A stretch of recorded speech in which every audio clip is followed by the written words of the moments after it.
กินเขาเด้อ ก็นั่นกำลังจะลงไปอาบน้ำตกตาดกับตกใจ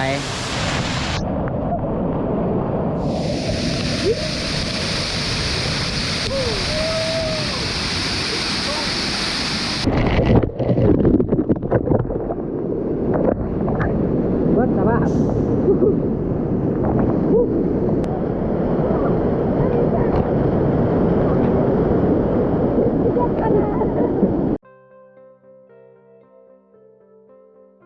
ตัวนี้เราอยู่ที่บ้านกองหางเนาะซึ่งเป็นส่วนหนึ่งของแขวงอัตตปือคือเมื่อนี้เรามาเพื่อจะไปเบิ่งตาดไปเที่ยวตาดยังก็ตาดหญ้าเนาะตาดหญ้าซื้อนี่ก็ได้ยินมาโดนแล้วแต่ว่ายังไม่เคยมาเถอะก็ได้ลองมาเบิ่งทริปนี้จะเกิดขึ้นบ่ได้เนาะถ้าว่าขาดสกายสองคนนี่นะเป็นอีกผู้หนึ่งบุระมาก็ด้วยนี่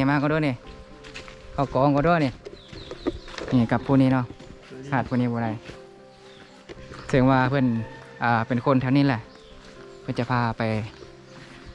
เป็นผู้นำทางมาซะเนาะ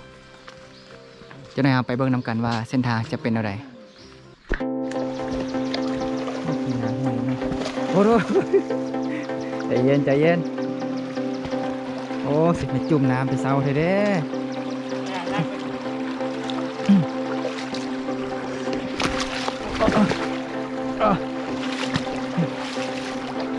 ใจจุ่มน้ำไปเศร้าเถอะเด้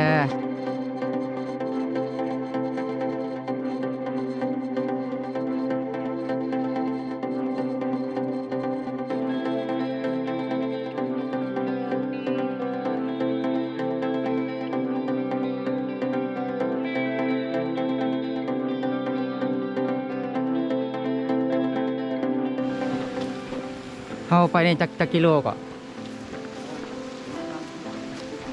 ประมาณ3 กิโลป่ะย่างไปตามทุ่งนาแบบนี้ป่ะ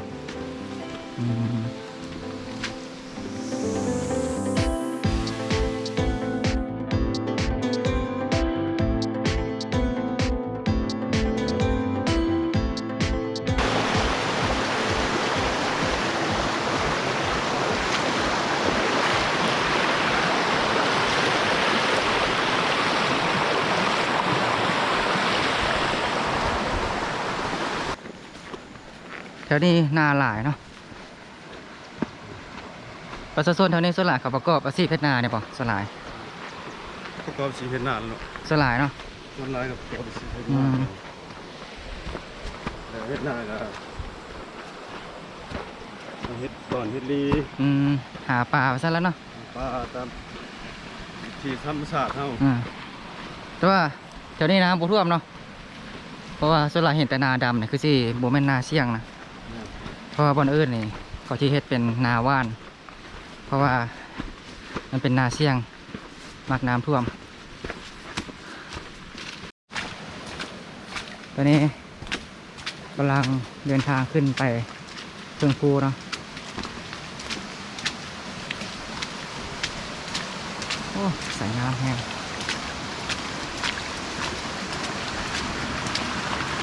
ตัวนี้เป็นน้ำที่ไหลออกมาจากตาดนะบอกโอ้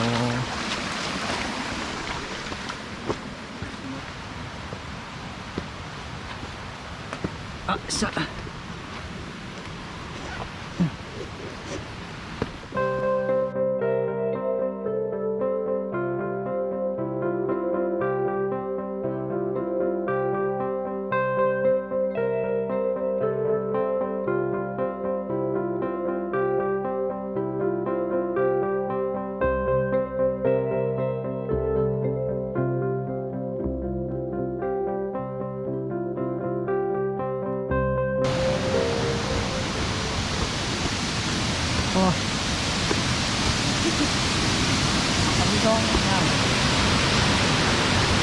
อันนี้เขาเอื้อนอย่างแถวนี้โอ้เนี่ยเขาก็ตัดหญ้าแต่ว่าตัดที่1เหรอ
เพื่อนจะพาลงไป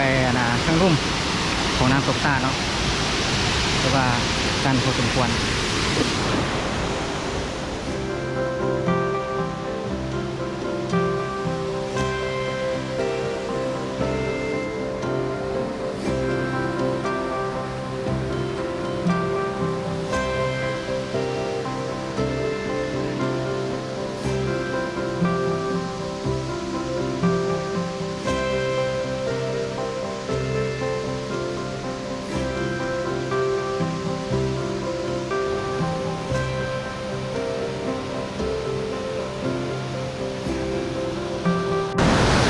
อันนี้เป็นตาดตันที่หนึ่ง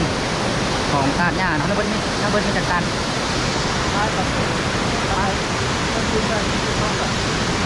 ขึ้นกับน้ำอ่ะขึ้นกับน้ำฝนอันนี้นะต้านของน้ำมีจากตันต้านเนี่ยมีตันที่หนึ่งมี3 ตันเปล่า7 ตันวันนี้จะไปจากตันวันนี้แต่ว่ามีต้านหญ้าเบิดเป็น7 ตันแต่ว่าก็สิไปบ่ฮอด7เพราะว่าถ้าเราจะต้องใช้เวลาหลายนะต้องเบิ่งตามสภาพรถจริงๆเนาะ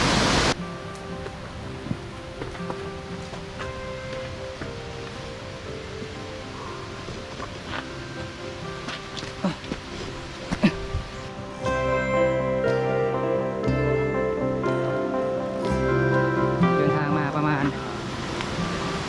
1 ชั่วโมงเต็มตัวนี้มาฮอดอีกชั้นหนึ่งของตันหญ้าเนาะเป็นชั้น2แต่ว่า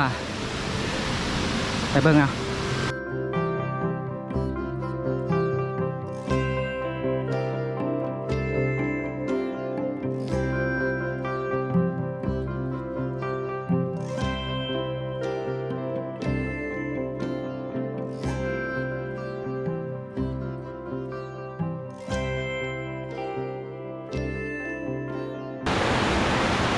อันนี้เป็นชั้น2ของตันหญ้า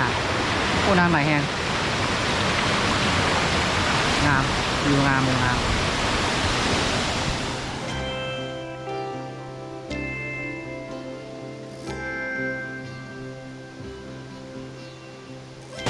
ตอนจะพักที่นี่บ่เจกินข้าวที่นี่บ่บุขึ้นไปต่อบ่ขึ้นไปต่อแล้ว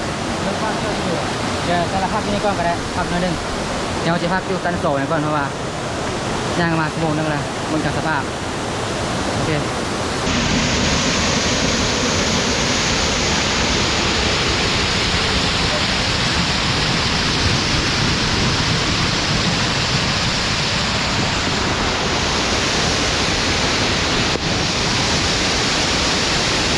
โอ้น้ำแห้ง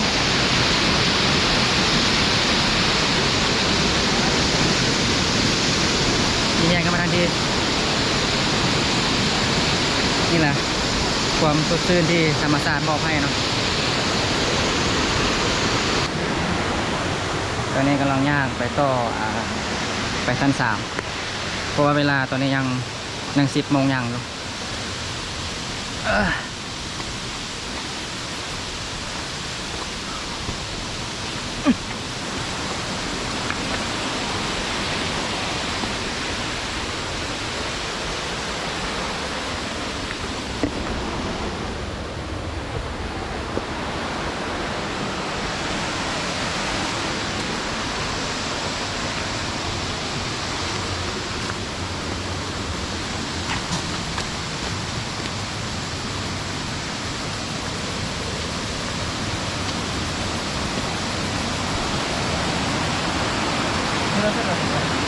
นี่บอชั้น3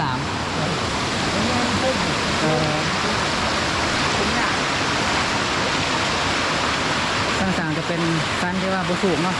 เป็นพักบุสูงแต่ว่าก็ยังไหลแห้งสมควรนะนี่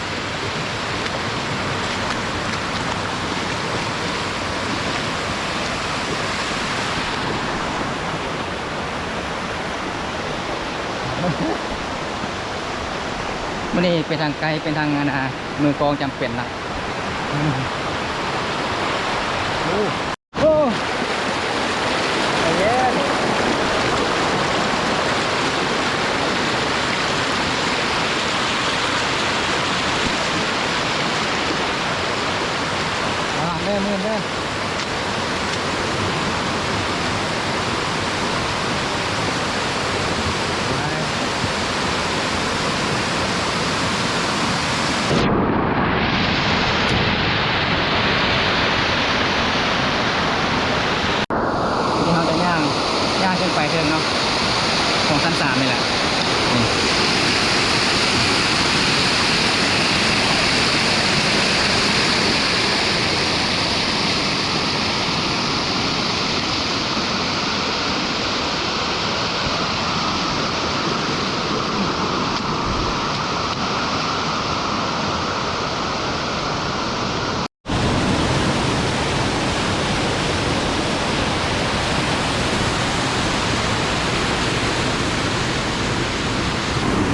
อเจ้าพินเฮ็ดแต่นี้ได้เนาะเจ้าเอาหาเคยมาบ่สามารถเฮ็ดแบบนั้นได้เอา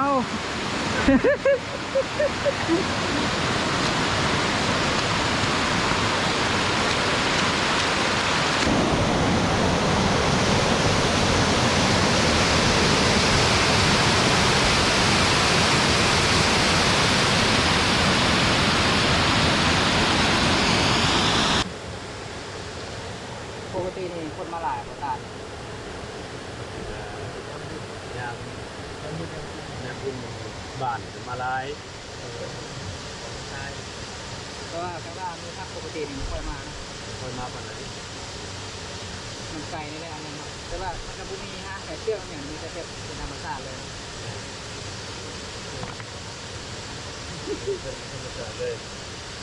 ส่วนใหญ่มันจะยามวันปิดจริงๆนะวันปิดก็ไม่ได้คนหนึ่งร้านใกล้เคียงที่มานะเพราะว่า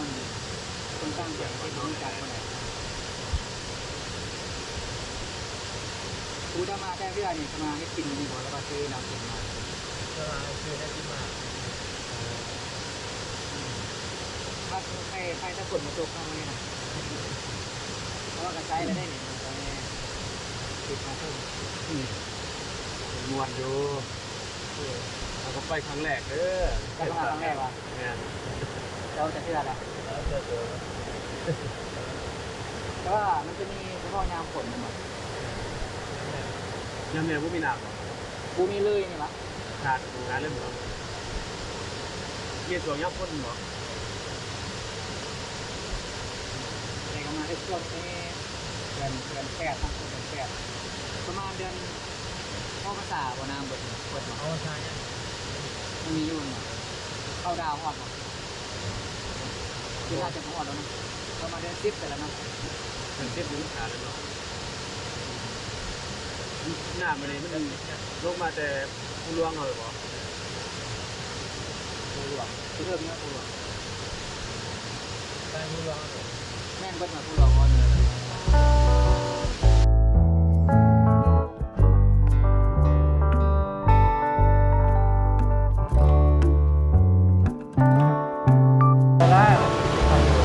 ข้าวสวยอันนี้มีอย่างนี้ ขนม ข้าวอันนี้ซุปหน่อไม้หมูปิ้งโอ้แล้วไข่ปิ้งเนาะปลานิ่มมีสมาชิกมาเพิ่ม อันนี้ทีมงานของไกด์นำเที่ยวเนาะ มาเอาเลยนะ กินเขาเด้อ เอาข้าวสวยอยู่ในป่าบรรยากาศดีลองลุ้น ด้วยได้ใคร ก็พอดีเนาะ พอดี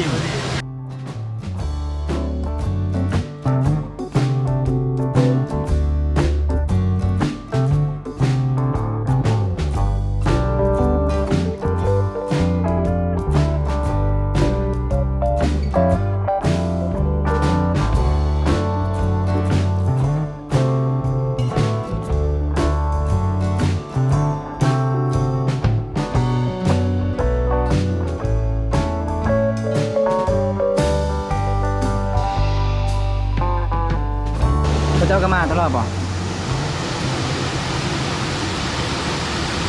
คือจนนะ 2-3 ปีเธอจะ โอ้เกือบตลอดเนาะเกือบตลอด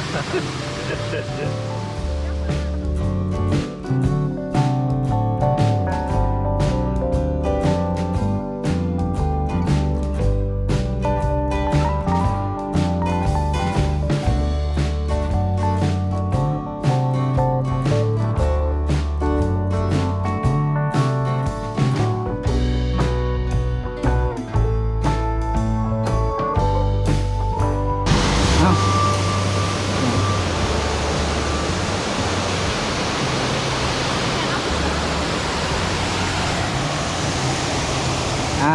อะไร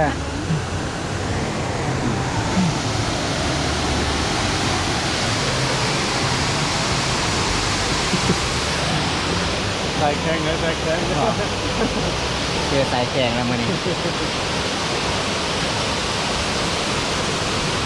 ตอนนี้กินข้าวเรียบร้อยตอนนั้นกำลังจะลงไปอาบน้ำตกตาดกับตกใจ ไปดีเด้อมาหาน้องกันเด้อ ไป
ตอนนี้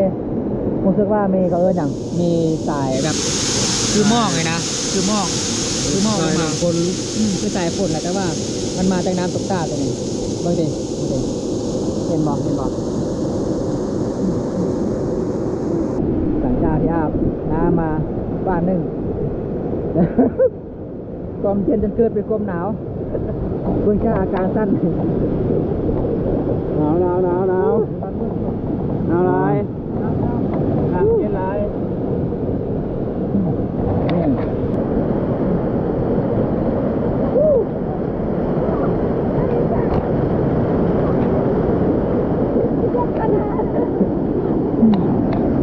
ตอนนี้เรากำลังจะลงไปชั้นหนึ่งเพื่อที่จะไปโดดน้ำเพราะว่าที่ว่าน้ำค่อนข้างลึกเนาะที่นี่มันน้ำตื้นโดดบุได้น่ะเราจะไปโดดที่รุ่มที่ตามมันกันตัวนี้มาว่าน้ำตกตาดหน้าชั้นที่หนึ่ง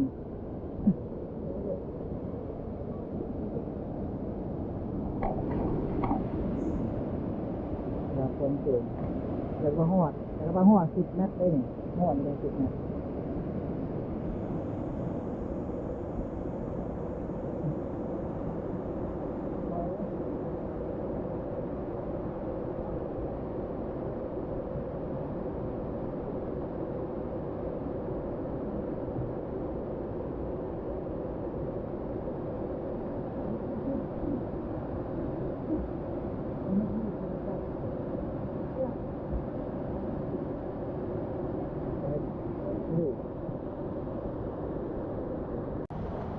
ที่ว่าเมื่อกี้ว่าสิเอาไปว่าสิไปโดดน้ำเนาะ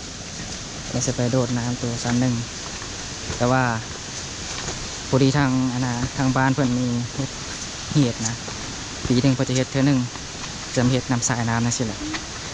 แต่พอดีถึกมือที่ว่าเฮามาเที่ยวเนาะเฮาก็เลยว่า บ่สามารถโดดได้เพราะว่าบ่อยากไปขัดขวางอย่างเพื่อนนะมีแต่โอกาสหน้าเขาจะมาเที่ยวไหมเนาะมีแต่คลิปนี้เขาจะเดินทางกลับมีแต่สิปิดคลิปเพียงซ้ำนี้เนาะโอเคสบายดีทุกคน